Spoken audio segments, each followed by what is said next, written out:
In this video, I briefly introduce three-dimensional NMR spectroscopy. This requires a special type of probe which can irradiate a compound at three different radio frequency channels. These are known as triple resonance probes. They use inverse detection of proton and two other nuclei. Three-dimensional NMR spectroscopy is currently under development for many types of macromolecules, especially biomacromolecules, including proteins and oligonucleotides. 3D spectroscopy is also extensively used in solid-state NMR spectroscopy of insoluble materials. The most common type of three-dimensional NMR spectroscopy detects proton correlated with carbon-13 and nitrogen-15. Due to the very low natural abundance of carbon-13 and nitrogen-15, the substances that are evaluated in three-dimensional NMR spectroscopy must be enriched in carbon-13 and nitrogen-15. For synthetic proteins, we can use C13 and N15 labeled protected amino acid precursors and then synthesize a protein using solid phase peptide synthesis. Biosynthetically, we can feed C13 labeled precursors protein expression system or to an organism that is producing the compound of interest. And the nitrogen source is an ammonium salt, usually ammonium chloride or ammonium sulfate. I'll mention two Nobel Prizes in chemistry. Richard Ernst received a Nobel Prize over 30 years ago. Ernst played a role in developing Fourier transform methodology, which is now universally used in NMR processing, and also developed some of the first two-dimensional methods that we have studied in this course, as well as early versions of three-dimensional NMR spectroscopy. Then, in 2002, Kurt Wuthrich shared the Nobel Prize with two pioneers in mass spectrometry. Wuthrich's contributions were for the specific application of three-dimensional NMR spectroscopy to biomolecules. Much of the material for this video comes from this excellent website that is cited here, protein-nmr.org.uk. Three-dimensional NMR builds first on a two-dimensional spectrum. In most cases, a proton nitrogen-15 HMQC or HSQC two-dimensional spectrum. This identifies which protons are directly bonded to specific nitrogens in the protein. Then, this is extended into a third dimension with resonance of carbon-13. For each of the proton-nitrogen correlations that are shown in blue, there are now carbon resonances that are correlated, and those show up in magenta circles. And what the spectrum actually looks like is the three-dimensional cube, which is shown in scheme C. In proteins, the elements present have many carbons, a large number of protons, and then the rarest elements are the oxygen and nitrogen atoms. So we will generally first analyze the three-dimensional spectrum by looking at planes corresponding to specific nitrogen-15 resonances, as shown in D and in E, picking up which protons and carbons are correlated with that specific nitrogen-15 resonance. For a peptide, a huge amount of data is generated in three-dimensional spectroscopy. So the analysis relies heavily on computer-assisted methodology, but I describe in a simple way how portions of a spectrum can be analyzed. People will analyze strips of data which correspond to correlations with specific nitrogen-15 proton pairs. Those strips are then correlated with other protons and carbon-13 nuclei. The first step in a three-dimensional NMR process is to first take a two-dimensional spectrum to correlate amide protons with amide nitrogens. This provides a fingerprint of the sample. It also provides for quality control and will show all of the backbone amide nitrogen-hydrogen groups. Other NH groups will also show up, usually in very specific parts of the spectra, such as the indole nitrogen-hydrogen of tryptophan, or the primary amides of asparagine and glutamine side chains.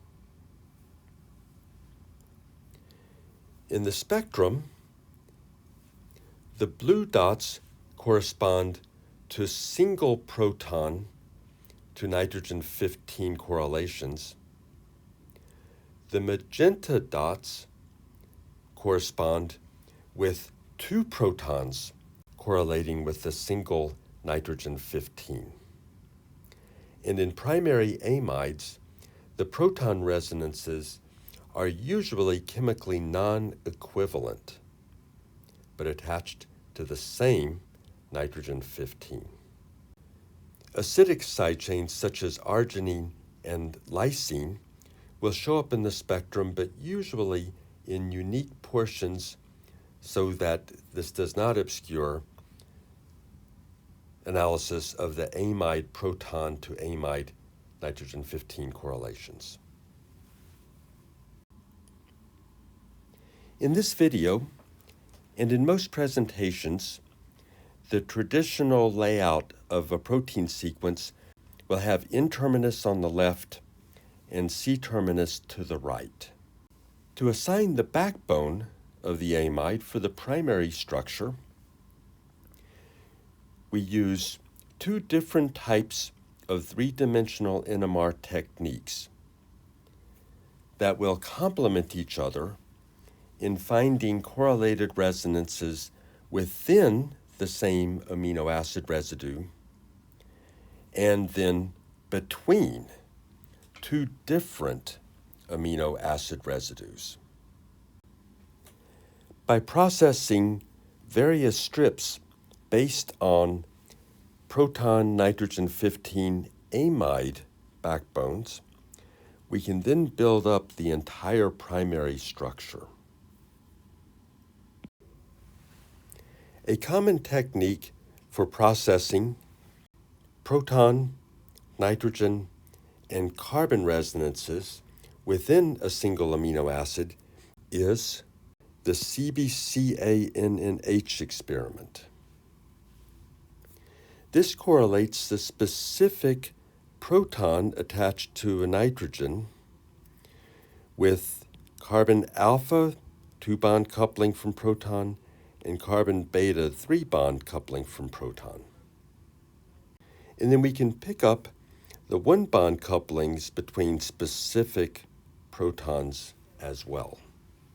One thing to be aware of in this method is that we will also detect the corresponding carbon and proton resonances for the amino acid that is attached toward the N-terminus, the amino acid labeled I-1. However, The resonances from the amino acid attached to the reference NH group are generally stronger than those on the preceding residue. Once again, the phasing can be used to distinguish methine, or CH at the alpha position, from methylene groups. Now that I've briefly described the experiment for identifying resonances within an amino acid, I'll describe the complementary experiment that helps us to link two amino acids together through a carbonyl. That experiment, known by the acronym CBCACONNH, links the NH resonance to carbon via a 2-bond hydrogen to carbon coupling, and then the carbonyl is linked through 2-bond and 3-bond couplings to the protons on carbon alpha and carbon beta of the amino acid attached to the carbonyl. Then carbon alpha and carbon beta can be identified by 1-bond correlations. To identify the nature of the side chains, for specific alpha carbons that we've identified, we then do a total correlation experiment with proton on 2 axes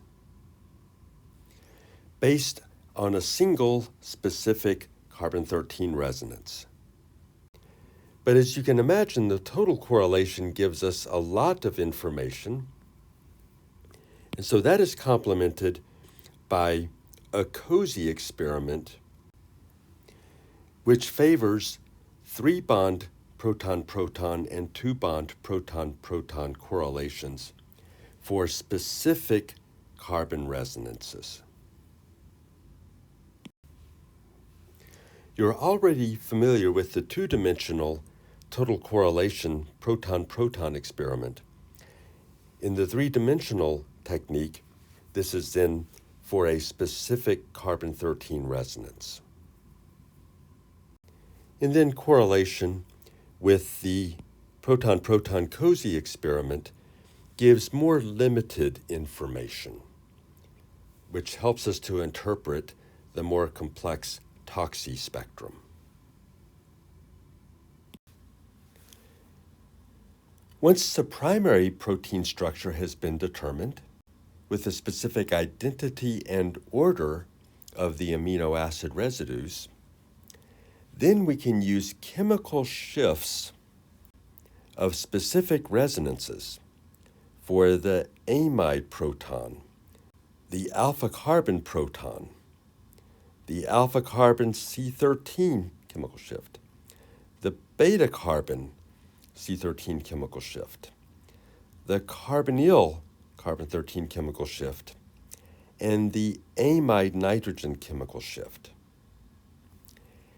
And deviations from a standard have been linked through a computer program to determine the dihedral angles phi and psi,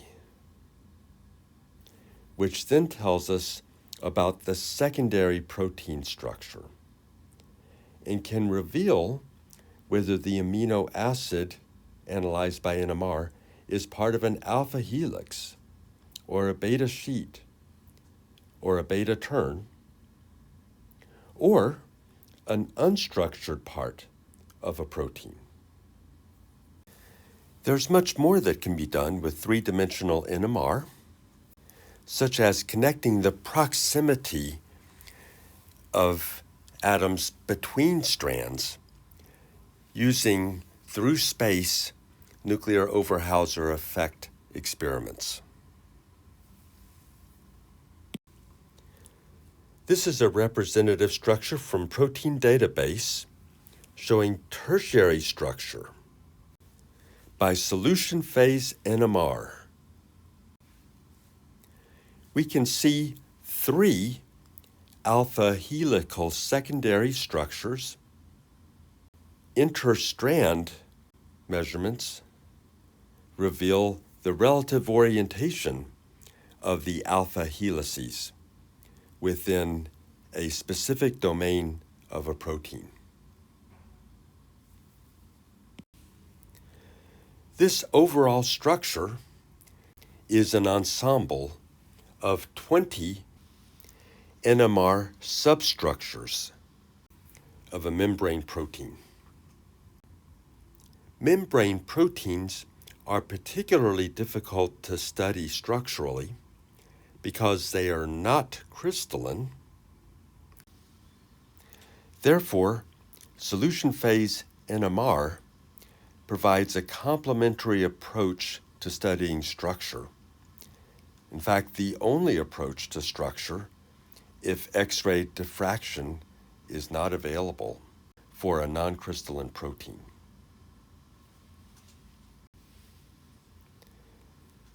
This is just scratching the surface of what we can do with 3-dimensional NMR spectroscopy. For more information, I recommend this review article from Analytical Chemistry, published a couple of years ago.